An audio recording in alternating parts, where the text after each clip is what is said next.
Welcome, everybody, to Catfish Weekly.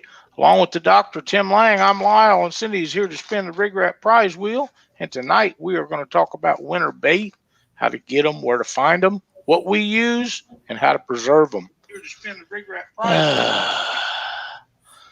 So, Doc, Lyle, and Cindy's here to spin the I Rig see Rat you prize wheel. smiling. And tonight we are going to talk about winter bait. I see you smiling, Doc. You know what happened? Yeah, I forgot mine. Yeah, so did I.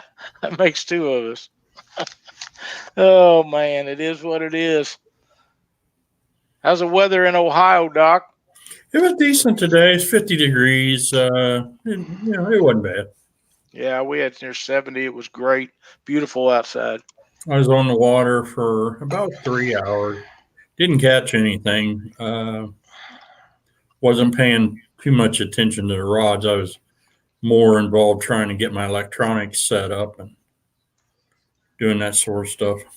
Well, you be having that boat all ready to go for long. You'll be able to knock her out pretty quick. Yeah. Good deal. Good deal. Hey, I want to remind everybody before we get started that there's a lot of sales and stuff going on right now, and Whisker Sticks LED lights ask us to announce that they have a Black Friday all week sale, 40% off. So run on over there, check out their website, give Tim and Lena a call if there's anything they can do for you, and they will hook you up with a 40% discount. That's quite a bit. 40% is a big deal to a lot of people. It would be to me if I was buying anything that they have. I'm pretty well stocked up right now, but 40% is 40%. So go check out Whisker Sticks LED light site. Got a full house tonight, looks like, Doc. Yeah. Got the Dieter Melhorn in here, and Junior Proctor, and a whole bunch of other folks in here. Can't keep up with all of them. Just going too fast. But we wanted to announce that. Let's talk a little bit about winter bait, Doc. How you get them, where you find them, what you use, and how to preserve them. Well, in my area here, I've got a couple lakes that are nearby.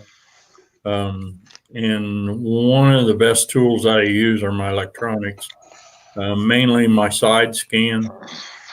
That way I can get it out there, see where the bait's at. And because my transducer is located on the back of the boat, once I find them, then I have to rotate the boat 180 degrees. A lot of people start throwing the net as soon as they see them, but you have already passed over top of them once you see them on the screen. So once you see them on the screen, just take your trolling motor, rotate the boat 180 and go right back over, because I'll use my mapping, I'll split screens. I'll use my mapping on the boat, and then I'll run right back over. It depends on what I see, if they're off the right or left, or if they're right underneath of the boat. But whichever way I see them, then I rotate the boat to that area and then let go with the cast net. So, and that's for shad. Skipjack can be a little bit tougher. In the wintertime, the only time I've ever gotten skipjack in the wintertime is either at Cumberland City or any of the hot water discharges. Now, they've shut down most of them on the Ohio River. So, it used to be I'd go down to Aberdeen and you could just go down there and just really clean clock on bait down there, but now you can't. It's not going to happen. So with skipjacks, I end up going mainly. I'll go to either Cumberland City, but it's got to be really cold. I don't know why those skipjack won't come in there until that water gets really cold, and then they roll in there, and sometimes they can be there and then they're gone. But over the years, catching skipjacks at Cumberland City, I learned a lot how to take care of them and stuff like that. And we're going to discuss some of that here as the night goes on. Absolutely. In our area, lakes or rivers, either one, as a general rule, shad in the cold weather is the better or best bait that we found to use. Although skipjack works, it's very hard to get around here in the wintertime. It was just like moon eye, it'll work too, but it's very hard to come by. If you want it fresh, it seems like you have to go away from our area quite a ways to get it. Cumberland City being one of the places that we used to go a lot to get it, where it had a warm water discharge. But there is a lake just north of me that has a warm water discharge, and I understand that there's pretty good fishing in it, but it doesn't have skipjack, of course. But I do know guys that go up there in the wintertime when everything's froze up to get shad. I have kept shad and used it, but usually not for very long, because even if it's been froze for any amount of period of time at all, it seems to get mushy and doesn't stay on the hook very good. But it does beat not having any bait at all. But we just don't usually try to keep shad for any extended period of time, 3 or 4 days, maybe a week, something like that. But that's what we use in the winter mainly, especially on the lake, but it works well on the rivers also. Okay. I know on skipjack, I was talking to my bait guy the other day, and right now he's catching them in Kentucky Lake out in the middle of the river, 18 feet down. So wow. he's fishing for them just like he would crappie. So I am going to have to hook up with him because I want to learn how to do that. Yeah, heck yeah. I've never, and in the wintertime, it is tough for me to get skipjack. So, some of them come in, there's a couple places down there, Gallipolis, that you can get them. But, it's a hit and a miss. My issue is I'm 2 hours away from the nearest bait location for me, which is the Ohio River. If I go to Tennessee, I'm 6 hours. If I go to Kentucky Lake, I'm 6 hours. So and with my age, I can't just turn and burn. I used to be able to do that. I'd get up real in the middle of the night, drive 6 hours, get down there, fish all day, and then come right back home. I can't do that now. Yeah, it's no way my wife is going to allow me to do that. No, it's a lot easier just to spend the night and split the days up and get a half a day in each day or something. That I'm like you. I can't do the driving home after you spend a whole day out there fishing and driving down there. That's just too much anymore. Yeah. Yep. So here's what, over the years, I have tried a lot of different things on keeping skipjack, keeping shad, keeping chubs, keeping bluegills, that kind of stuff over the years. The one thing that I've learned is you have to get them cold quick. Once you catch them, you have got to get them cold. And when we're talking about getting them cold, I mean, we are talking about ice cream cold. So here's how I do it. What I do is I carry 2 coolers with me, one to keep the skipjacks in them, and then another one, which is a little bit smaller. And what I do with that one smaller cooler is I take a bag of ice and I dump a bag of ice in there. Then I take the river water or whatever it is and make kind of a slurry with that. Then I take 2 pounds of pool salt, and I sprinkle all over that. And the way I measure it is I've got a Domino sugar thing here that's got a mark right there. That's 2 pounds. So half of this, and this is a 4-pound container. So half of this is nothing but that pool salt. And then I just sprinkle it all down on top of that. What that does is that makes that ice just lock in. That slurry locks in. And as I catch my bait, I'll take a stick and I definitely don't want to stick your hand down in there because, man, it's going to tighten them up and make them really super cold. So I'll take a stick and I'll stir that around so I get that salt, and that salt breaks down real quick. So you've got this slurry, and as I catch the skipjacks, I throw them in that. Well, what I've discovered is after about 2 to 3 minutes, those guys get rock hard. So what you've done is you've taken that body and those tissues, and you've just literally brought the temperature down just, beyond freezing. And as soon as you drop a skipjack in there, they start swimming, and then they go, "Eek," and they're done. It's that quick. It's an instant kill. So, and it locks all that blood in those tissues and stuff. And you can do the same way with bluegills. You can do the same thing with chubs. I mean, there's been a lot of videos that people showing how to do this, and everybody's got their different ways to do it. This is the way I do it. But, and then that gets me through the winter. I don't hesitate using frozen bait through the winter. Through the summer, fresh is best. But, this past Friday, we had some fresh skipjacks that we were using. I got lucky and busted a 50-pounder on the Ohio River. So that was pretty good day. We had a 32 and a 28 along with it. So the fish haven't moved into the wintering holes yet because the water temperature is still 54 degrees on the Ohio. That's some great fish over there, Doc. Sonny Parker, yeah, brine mix and flash freeze them, and that's exactly what you do. Yeah, so it works real well, and I mean, I really like it for chubs too. The chubs around in my area kind of come in the springtime, really load up heavy in the creeks. So I just go out and I catch them, and then I immediately throw them in that brine, and then they come out like a brick when I scoop them out of there.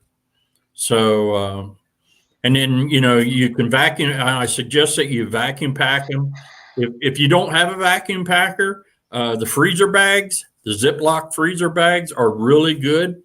Just put them inside there and then wrap it up real tight. And then, you want to try to get air is your enemy when it comes to keeping bait fresh, especially, in the winter and during the summer. Air will ruin the bait. Now, the one thing that I do is after I flash freeze them, then I transfer them over. I leave them in the brine maybe 5 minutes. It just kind of depends on how the bite is. Normally, I get one every five throws. It'd be nice to catch skipjack every throw. It just in a perfect world, it's not going to happen. You're lucky if you get one out of every 10 throws. And then if you do hook two of them up, one goes one way, the other goes the other way, and generally you only get one of the two. So, but that's a fact. First time I got hooked up with the brine stuff, Chuck Davison brought me up some of the monsters on the Ohio like that, and they was hard. He kept ice and salt on them the whole way up there, and they worked out really well. They was fresh as fresh could be. And the thing with me, Doc, is whenever we go after skipjack, usually when we're really after them in the wintertime, it's usually cold enough you don't need that brine. You can throw them in the bottom of a boat or throw them up on the bank and let them get cool. But one thing that people don't understand, and I think that you was alluding to this, is you don't want to vacuum seal them hot. Their body needs to be completely cooled out before you do that. The colder, the better. And the problem with Cumberland City skipjacks is the water's hot, the shad that they're eating are hot, and this brine mix drops that temperature, way below freezing. Mm-hmm. And the problem with Cumberland City skipjack is if you don't get those hot spots out of their bodies, if they're warm at all, they're just going to start rotting. The tissues start breaking down real quick. If they're eating shad, those break down even faster. That's right. So if you can get that body temperature down really cold and get it under that freezing mark, your bait's going to be a whole lot better. The other thing that I do is once I transfer them from the brine to my regular cooler, I've already got ice in the bottom of the cooler, and then I let gravity work for me. Most people just lay their skipjacks down in there. What I do is I put them on their backs with their bellies up. That way, gravity, even though they're solid as a rock, even though gravity will have a tendency of pulling that blood down into the tissue, it literally pulls it right off of the belly, right into the tissues, and then I ice them down. Now, during the summer, if I'm catching fresh skipjacks, I'll do that. I may not even put them in the brine mix. I may go ahead and put them in the ice. But the first thing I'm doing is I'm putting them on their backs and bellies up and then cover them with ice. One of the things I can't stand to see is guys that are along the banks fishing for skipjacks, and they're just throwing them in a bucket, and they wait till the bucket gets full with 15 to 20 skipjacks. Then they take them up and go put them in on ice. Well, by then the tissues have already gone soft. We're only talking 20 minutes, but these fish that are, high energy fish, and the blood goes racing through them pretty quick, it just ruins them. And they deteriorate from the inside very rapidly. And I don't think a lot of people understand that, or the ones that do are the ones that have the quality bait time after time after time. Yeah. What do you say we spin the rig wrap or the prize wheel, Doc? Sounds good. All right. I have everybody loaded up that signed up this week. Let me get over here to this one. Give me a number, buddy. 3. 1, 2, 3. And the winner is Mike Lewis. I'm going to have to make that bigger. Mike Lewis. All right.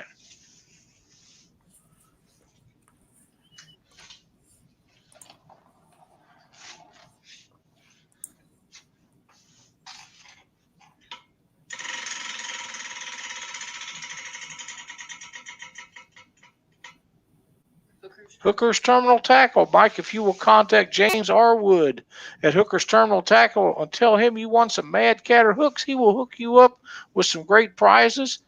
Those hooks we've been using them for years. They work out extremely well for us, and I know you're going to love them. So contact James. James, thank you for everything you do for us. We appreciate it very much. Had a message from James today. We got a bunch of things in the works for what we got coming up for our holiday spectacular. So be looking forward to that. We're going to draw out a couple of names for that again tonight, Doc. Mm-hmm. All right. How soon do you vacuum seal your bait after it's cooled out?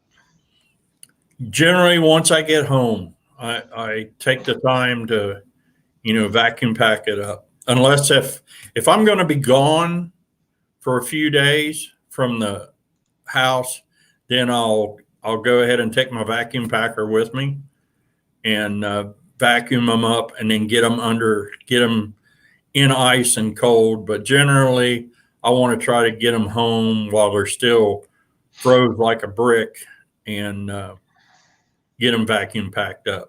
A lot easier on the vacuum packer. You bring them out and kind of dry them off real quick and then get them in the vacuum packer. Here recently, I bought one of the commercial ones. So because I've got 2 freezers that I run in the barn that are always full of bait. So, and the skipjacks they're starting to get hard to get. When the bait guys are having trouble catching them, it makes it even more important for me to get the bait that I need. That's exactly right. And I'm not afraid to use frozen bait, simply because if nobody's getting any, then everybody's either don't have bait or they're using froze also. As I read a story today where a bunch of guys they just can't find it right now. And it seems like we go through periods of that every year, Doc, whether it be skipjack or shad, whether it's in Kentucky or Alabama or Missouri or Ohio. There's periods of times throughout the year when bait is just really hard to get. And right now, from what I'm understanding, is one of those times. Yeah, it's really tough. I've got several bait people. John is my main guy, but I'm friends with other guys that gather bait, stuff like that. And so I'm always kind of keeping an eye and an ear out on where the bait is this time of year. With me being retired now, this will be my first one of my first winters that I may be able to pick up and go just get bait whenever I want to. So always before the job kind of got in the way, where now my job is through the week. I can go and get bait. Well, we used to go on them skipjack trips every fall or every winter over the January 1st weekend. And, we went down there a lot of years and caught a lot of bait. And I took the vacuum sealer with me and would run an extension cord out from the door all the way to the back of the parking lot, so not to make a big mess. And I'd vacuum seal them till I had them done every night. But those days, Doc, it was cold enough.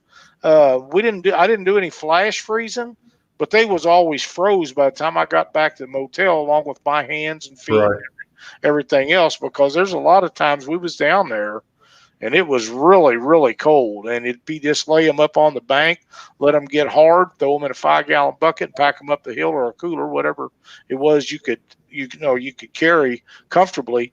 And I'd vacuum seal them every night. And a lot of people didn't do that.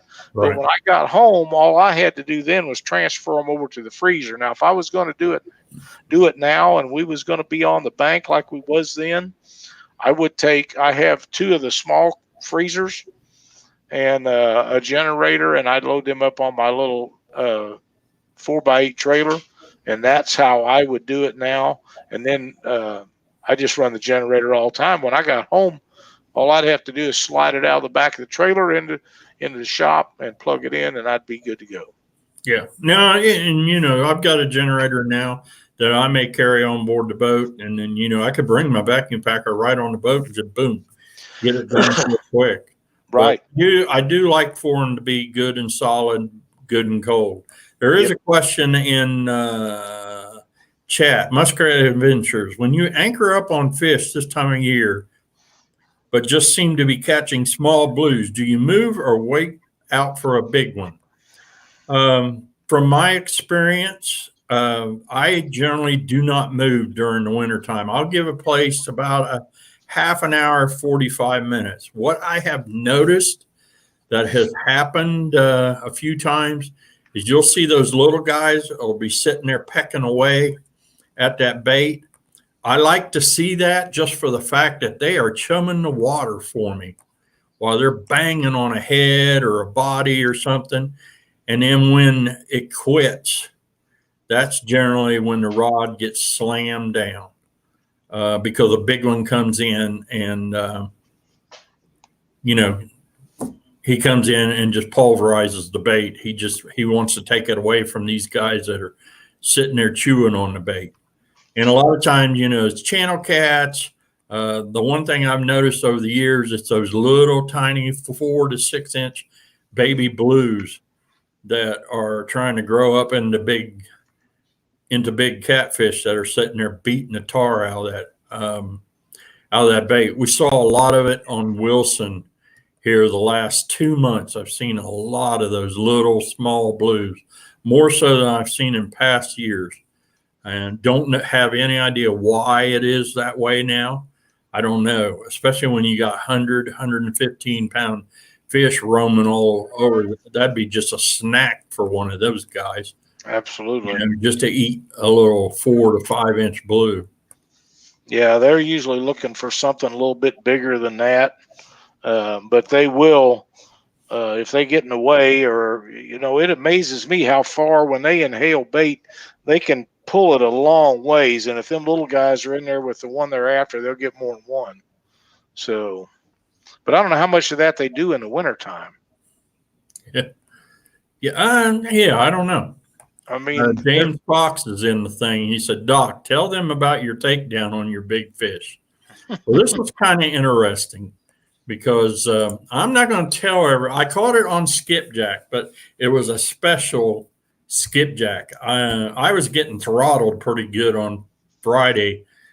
Terry George had caught 3. Bank had caught 1. Old Doc was just sitting there. I just sitting there drowning baits. And so finally I told him, I said, okay, I'm bringing out my secret weapon. So they're all looking at me kind of crazy. I threw that bait out about 50 feet behind the boat. It settled down. I put the rod in. I went to turn around to sit down, and Bink said, Doc, your rod is down. And it was down. The drag was ripping, and I had it up on one of the medium settings. I use lever drag reels when I'm anchoring. And he was pulling drag like crazy. And about 20 minutes later, we slid the net under a 50-pound blue. So that was one of the fastest hits I have ever seen in my life. But it was a wild finish for a day of fishing there on the Ohio for us. Sounds like you just throwed it right on top of his head. Evidently, must have. Sometimes it works like that when it happens that quick. I don't think they go very far looking for it. I think you have to put it right in front of them or hit them with it or something. They turn around and just grab it. There's a lot of different scenarios, but I don't, unless, you tossed it out there and he just happened to be swimming by when it hit, but It had to hit pretty close to him to jerk it that quick. What's the secret bait? I'll have to show it to you, Mike. Or Roger, I'm sorry. I have to show it to you. I don't know. It's something I've been experimenting with for almost 2 years now. So not too many people. I've not shown it to too many people. I trust these two. I trust Terry and I trust Bink.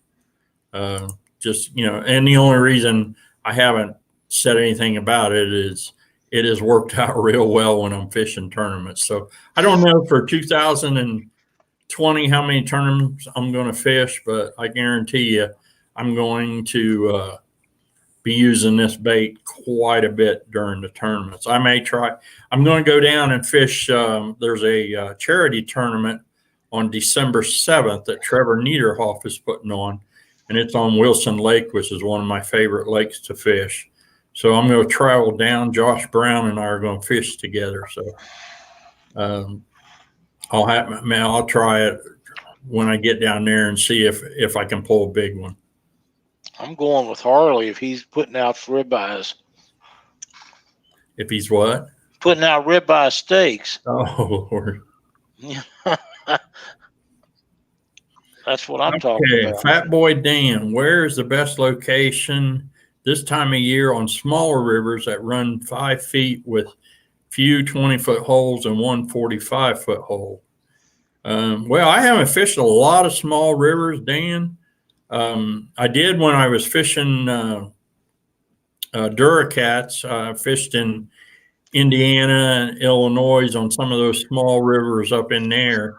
But again, during the wintertime, I try to find the deepest portion. As that water cools down, these fish start moving to the deeper holes, not mainly the cats and all that, but it's what happens is the bait can't tolerate the cold. So they go in the deeper holes. The water that's deeper is much warmer than it is in the shallows.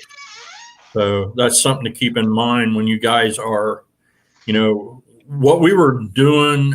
Terry has Humminbird Electronics. We were trying to find bait bait was tough. I mean, we started out trying to fish ledges.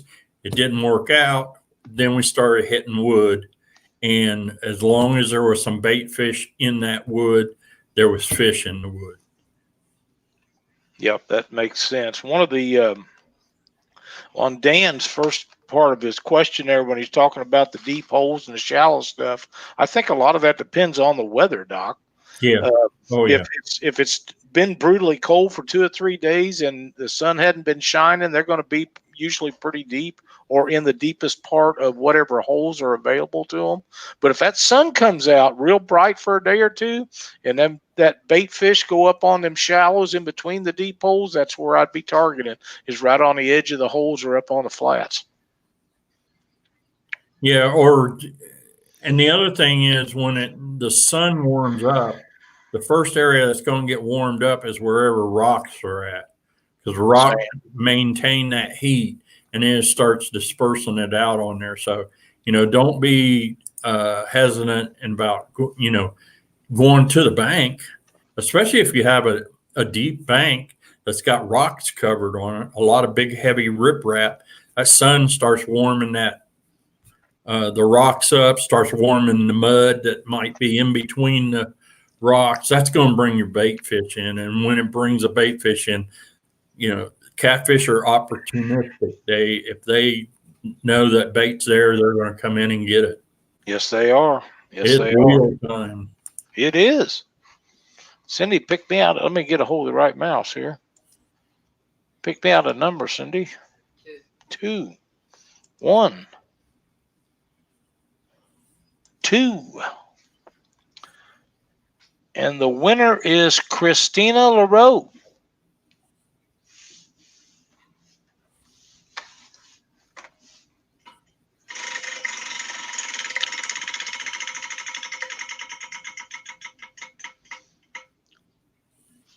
Demon Dragon. Christina, if you will contact Nate and Mallory at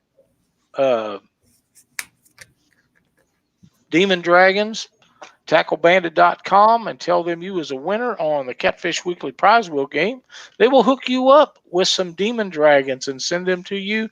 Thank you so much for watching the show, and thank Nate and Mallory for being a part of our prize wheel. They've been doing it for some time. Great folks to have on there. So thanks, everybody, for watching the show tonight. All right. Now, another thing somebody had made mention here, bluegill. I love using bluegills in the wintertime. Love using them during the warm parts of the year, both live and dead. I'm kind of particular on when I'm using live bluegill. I don't want the great big hand size, half hand size. Ones I like are the ones that are about 2 to 3 inches long. I seem to do a lot better. I seem to catch a lot bigger fish using those.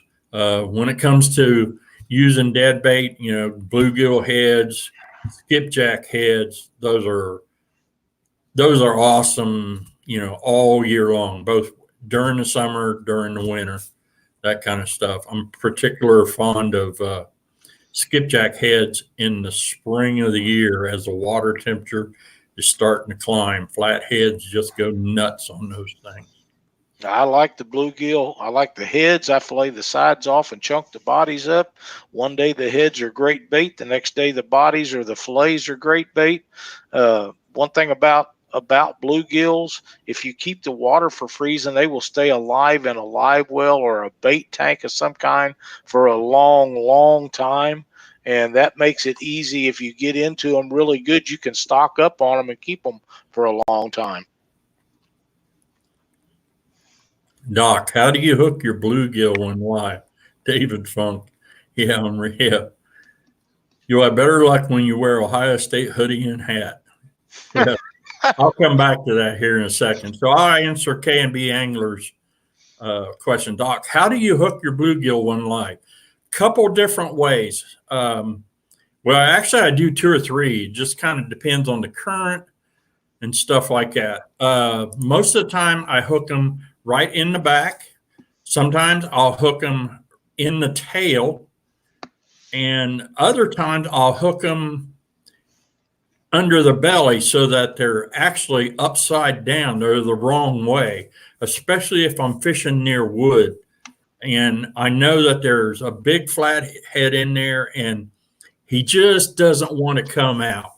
I've dropped baits down. I've dropped live baits down in there, and he just doesn't want to come out of that wood. So what I'll end up doing is I'll take that hook and hook it down into his belly, so he's actually upside down, and then he's trying to right himself up, and a lot of times that'll trigger a flathead or even a blue to come out of wood structure and nail that bait.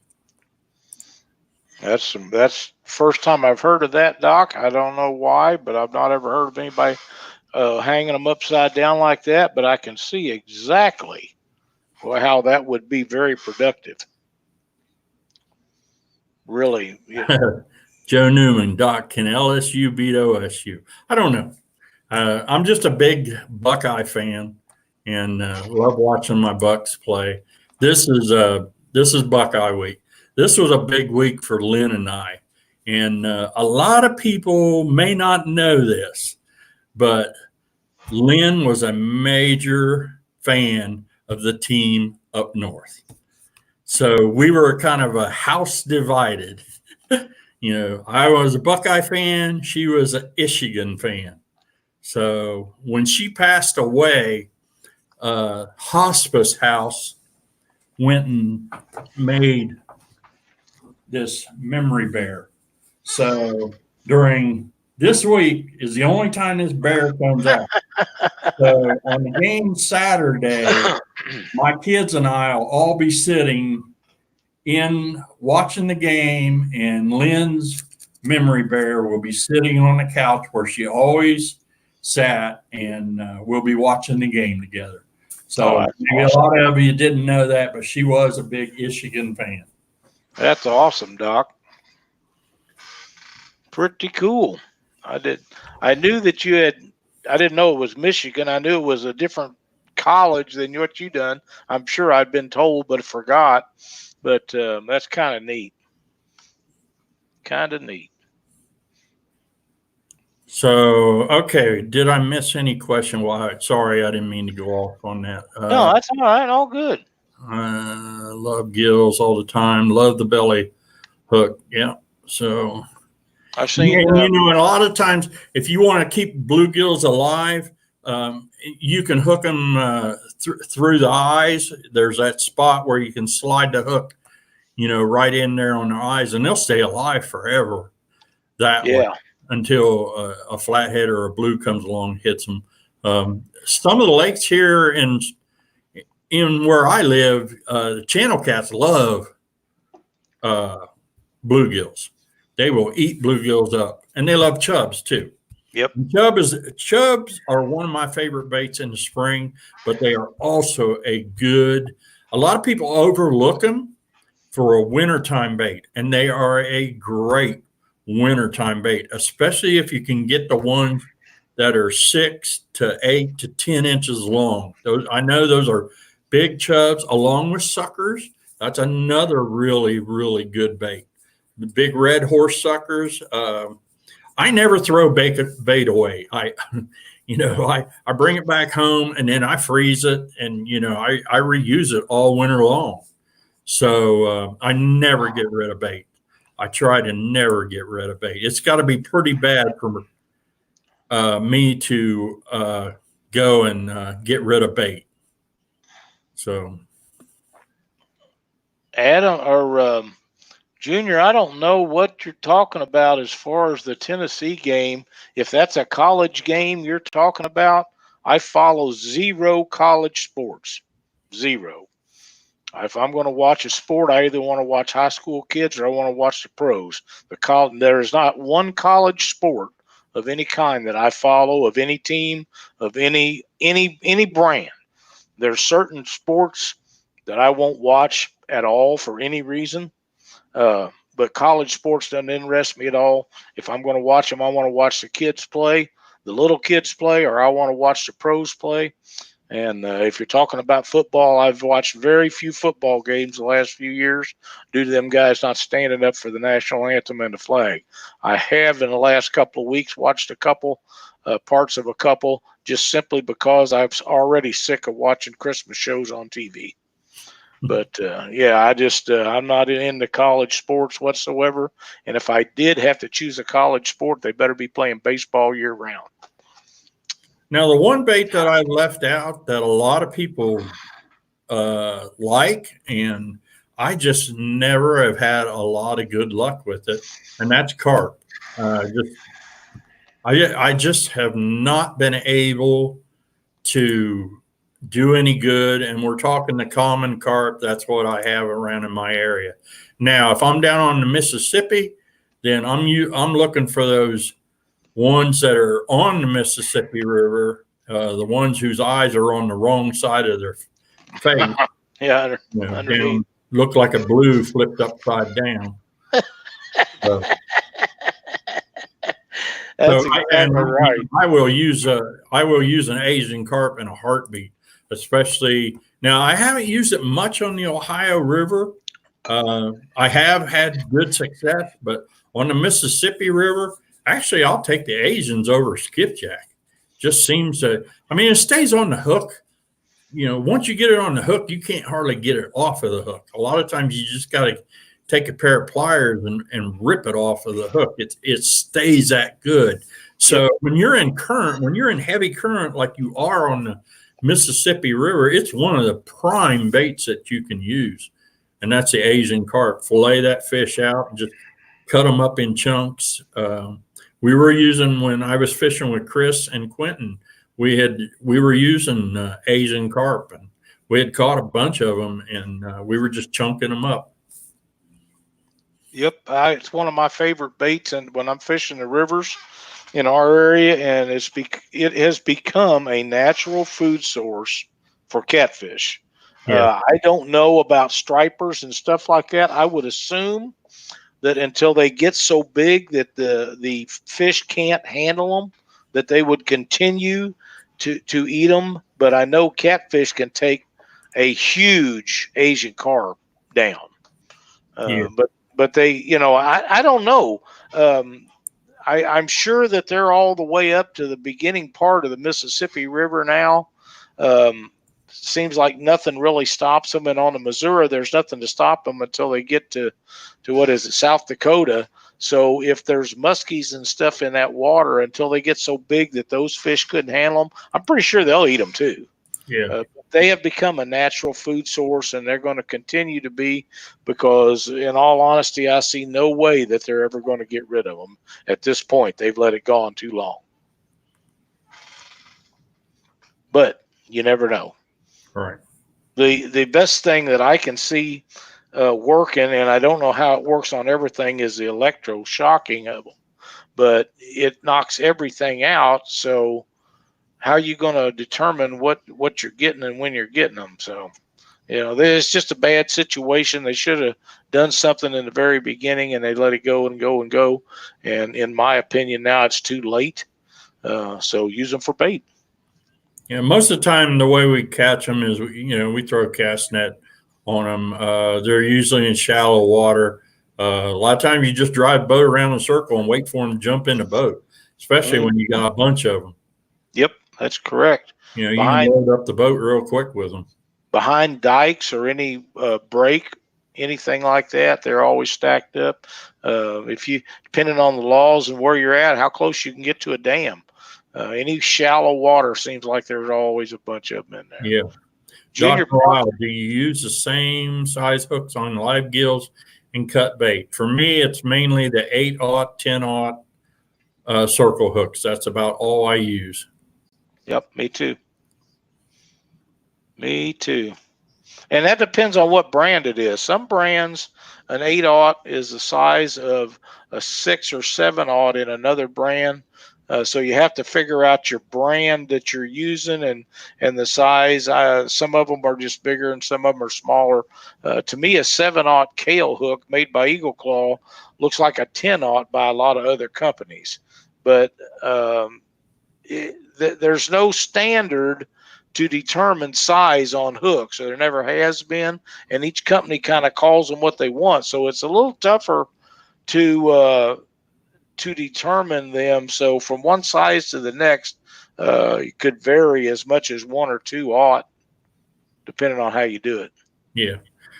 Terry Rogers is in there hooked on cats, and he says, slack water. They're in the slack water. Mm-hmm. So that's good information. Yep. A lot of time, and in the springtime, I see the little guys right up at the dams. They're up against the lock walls. That's one of the problems that you have with the Asian carp is they eat the same algae and stuff that the shad eat. That's right. So they literally just push them out of the way, and they start working the walls and stuff like that. And I've dropped cast net over. I know in Ohio, all my waters that I fish, you cannot keep these things alive. You have to kill them once you get them. So can't keep them alive. Can't fish with them alive. So make sure you know the rules and regulations before you start using them. I agree, Doc, and I would love to try them live. I think they'd work really good as live bait, but the law says no, so you have to do what they tell you have to do. And if one jumps you in Missouri, unless they've changed it, if one jumps in your boat, you're not supposed to even throw it back alive. You're supposed to kill it before you put it back. Yeah, you're supposed to stick a knife through the gills. Yep, something. But I mean, usually if they whack you, you're so mad you don't care what the law is. You just want it away from you because when them things hit you upside the head, they hurt. Yeah, I had a 30-pounder hit me square in the back. Yep. One year, and man, it kind of took my breath away. Yep, that's exactly right. It's time. Hey, are we ready to pick a winner? Oh yeah, we were supposed to do that. Doc, load us up and grab one. All right, so here Forgot about that. Put that in there. And we randomize it. And the winner is high and dry catfishing. Is that High H? and dry catfishing.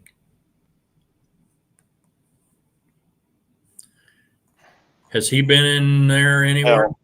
Okay.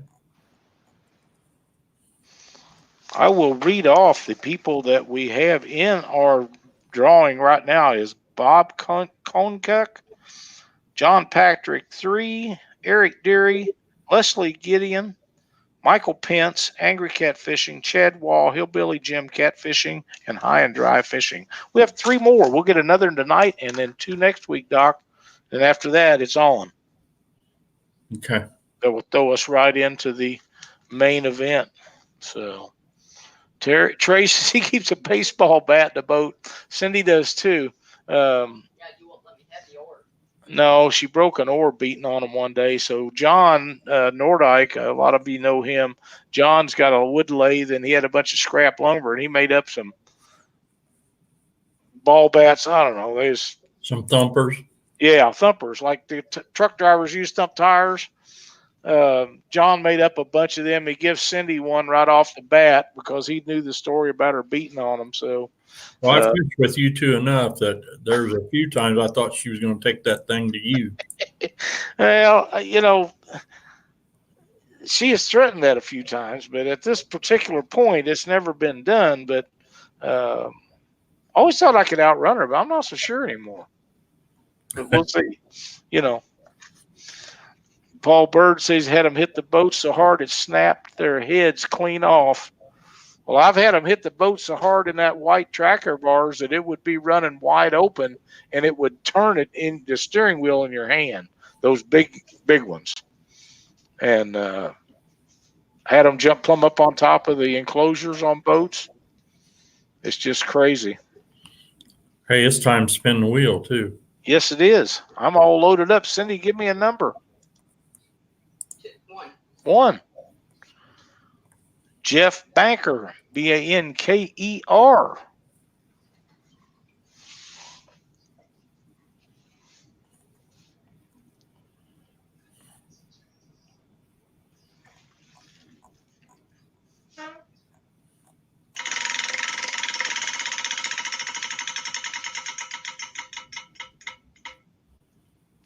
All-American Catfish. Jeff, if you'll contact Tim Berger and his wife Uzi at All-American Catfishing in Kansas City, Kansas, and tell them you was a winner on the prize wheel watching Catfish Weekly. They will hook you up with some prizes from their assortment of stuff that they have to give away. Thank you so much for watching Catfish Weekly. And Tim and Uzi, thank you for being a sponsor to our prize wheel game.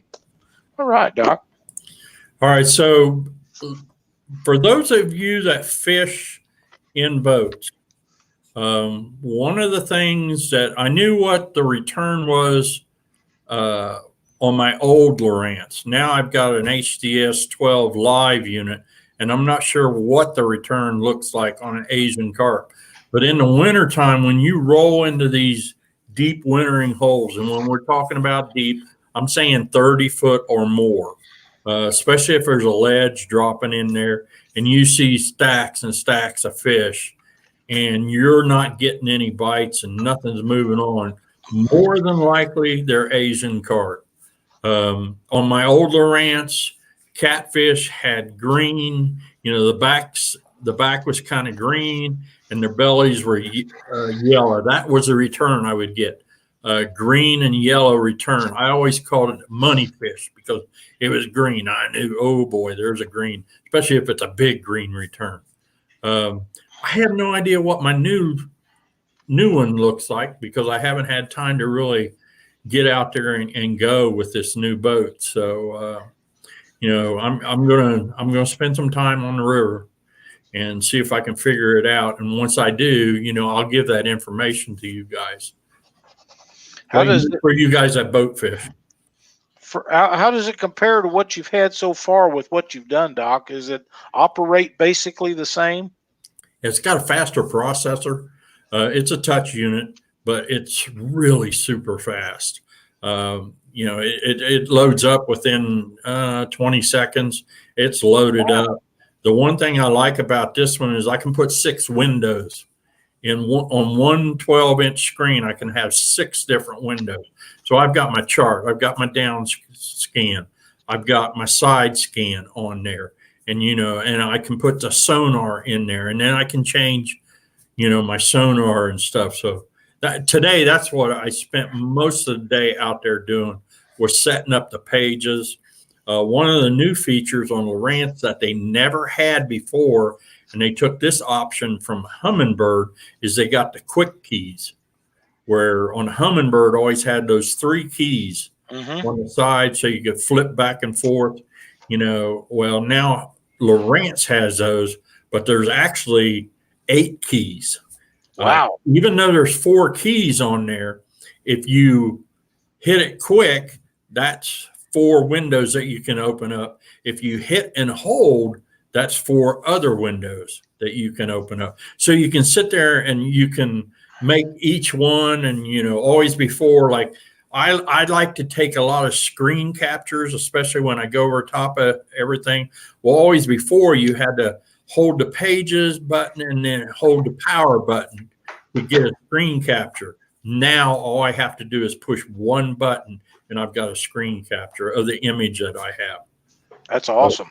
Yeah. That's one of the things that I really like about birds, and now I'm glad to see Lowrance has come up with that, is those quick keys are very helpful.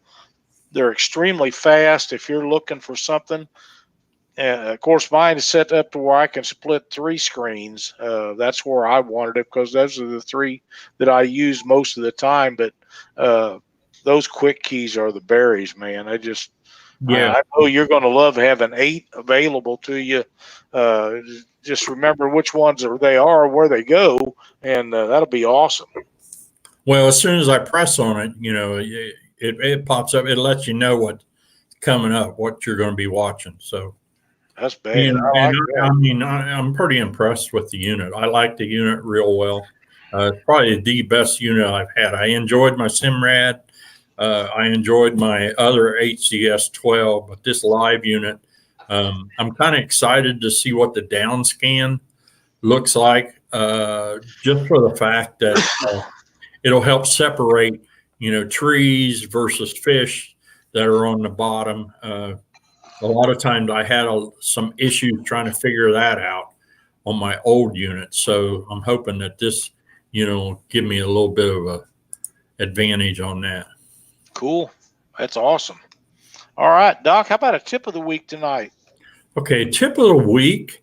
I gave this tip a year ago, and I told everybody, I said, I'm going to try this. I'm going to see how they work. If they work well, I'll report back. So a year ago, I gave this tip on using these tarp holders to hold, towels and rags and stuff like that. A year, I've been using them for a year. These things are outstanding. They are bulletproof. The towel does not come off. I've left these towels driving down the road and they're flapping in the wind, and these things don't come apart. They do not tear off of that. I mean, they've been pretty bulletproof. I am really happy with these. And I like having a lot of towels, strung all over the boat. That way somebody can just grab a towel, or I can move it. You just hook them on your rod holders with using the clips. These are just cheap aluminum clips. I use them. But these I got at Ace Hardware, and you can get them on Amazon, but that's what they're called, is tarp holders. And I use them to hold towels and anything that I want to, that's cloth that I want to hang on to. So that's Doc's tip for the night. These things are great. That's a great tip, Doc. I remember when you was talking about those. I didn't know it'd been quite that long. Yeah. But most of them have holes in them with a grommet, but a lot of them don't have. Right. For the ones that don't have the grommet hole in them, that your tarp holder will work perfectly for that. And if you've been hauling them around for a year and you haven't lost any, that sounds to me like it's going to work out just right. Yeah. No palmetto. We have not had any cinnamon rolls for a while. We had some that Cindy had froze and they didn't work out, so I didn't get none of them. Matthew, glad to see you in there watching us tonight. That's my grandson. Do we need to pick another winner? We do, or whenever you're ready. All right, let me randomize this thing again. Nice tip about those tarp clips. Now I will. Yeah, JR, you need to get you some of them. All right, and the winner is Dale Sturgis, Sturgis. Dale Sturgis, you are in for the big Christmas drawing. Spell that last name one more time, Doc. Sturgis. All right. Dale Sturgis, congratulations. Now there is 10. Next week will be the last week that we draw names out for the Holiday Spectacular. The following week, we'll be pulling 6 out of the 12, and 6 of those people are going to be winners.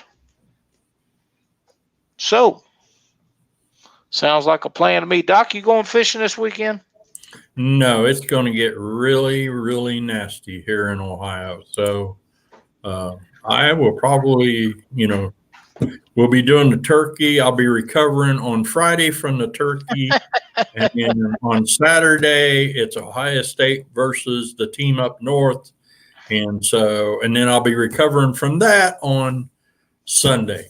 Well, I'll get up and go to church on Sunday morning, and then probably kind of lazy way the afternoon. Yep, I understand completely. Thank you, everybody, for joining us. We appreciate it. Thanks for the thumbs up. Absolutely. Want to wish everybody a happy Thanksgiving if you're traveling. I heard today on the TV that Wednesday and Thursday will be the most traveled days of the entire week. So please, if you're on the roads, be careful. Remember that we have soldiers all across the world that are not going to be home to celebrate Thanksgiving with their families. So please keep them in your prayers. With that being said, same with the police officers, EMS, fire department, nurses, doctors. Everybody that has anything to do with survival of the fittest, which we all fit that category. So happy Thanksgiving, everybody. Thanks for watching Catfish Weekly. We'll see you next Monday night. Thanks, everybody.